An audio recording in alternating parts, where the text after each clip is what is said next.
Thank you, Mr. Chairman. Mr. Ambassador, I'm over here. In September of 2020, you appeared before the House Oversight Committee and testified that the U.S. troop withdrawal would be determined based, and I'm going to quote you, based on conditions on the ground and delivery by the Taliban on their commitments. Did you or Secretary Blinken advocate for an extension on the withdrawal date, considering the poor planning behind the final evacuation as it occurred? As I said, sir, 4 months were added to the timetable, moving from 14 to 18. But as I said again, the decision was made to withdraw at the end of August and not to link it to any conditions that you might have in mind. Well, that was your quote, conditions. So I think Americans have in mind that it would be a condition-based withdrawal, which makes sense. You provide some kind of, when I say you, our adversary, so to speak, you provide some level of compliance with the agreement that we can see, and then we'll give you a little. But that's not what occurred. I'm just wondering if you can name a single concession made by the Taliban during the time period between the April 14th announcement by President Biden of total withdrawal and the fall of Afghanistan. What concessions?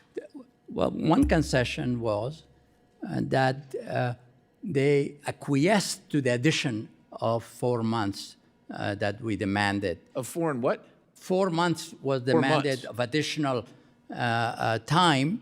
They could have rejected it and gone back to fighting. They didn't. They acquiesced. 2, they agreed not to enter Kabul when we asked.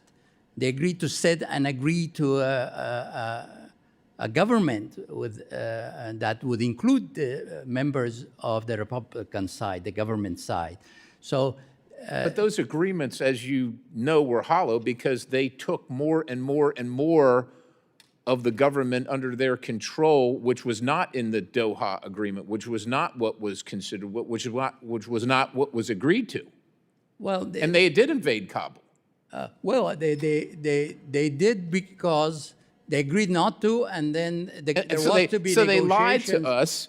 So that wasn't based. So the withdrawal was not based on conditions on the ground, and I'm wondering, did you convey these concerns to President Biden during the continuing negotiations about the blatant violations?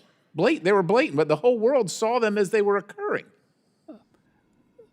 Certainly, I'm not here to defend the behavior of the Talibs or the Taliban. None of us are, I get that.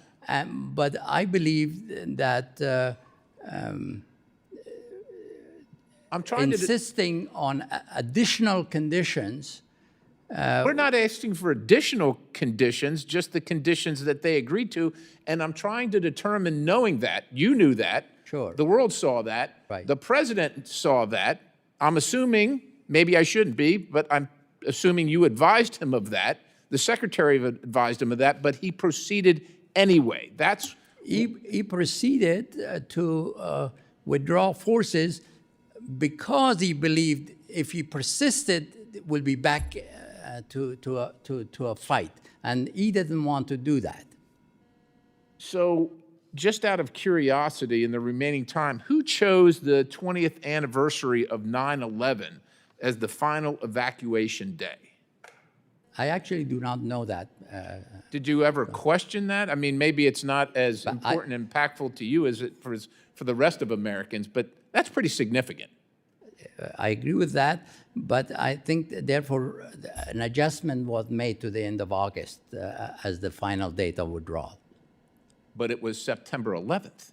The initial announcement, it was, as you know as well as I do, but I think— You don't know who made the decision? I do not. Well, the president obviously made the decision, but I don't know who advised them on choosing that date. Well, the president's the commander-in-chief regardless of who advised him. Now, it was said that the president wanted to withdraw, and you even kind of just reminded us because it was to protect American lives and to lessen the loss of American lives. But you would also concede that the time coming into that, during the previous administration, there had been no loss of American lives. And once the decision was made and the plan executed, there was a horrific loss of American lives. Well, the loss of life that didn't occur under President Trump's We'll never know what didn't occur, sir. What we know did occur, and that the previous administration's plan coming into it, during that period of time, a long period of time, there were no loss of American service members' lives. Because of the agreement. No, it wasn't because of the agreement. The Taliban wasn't following the agreement or abiding by the agreement. Well, it was because the president let the Taliban know that if they killed an American lives, it was going to be over for them. I yield the balance.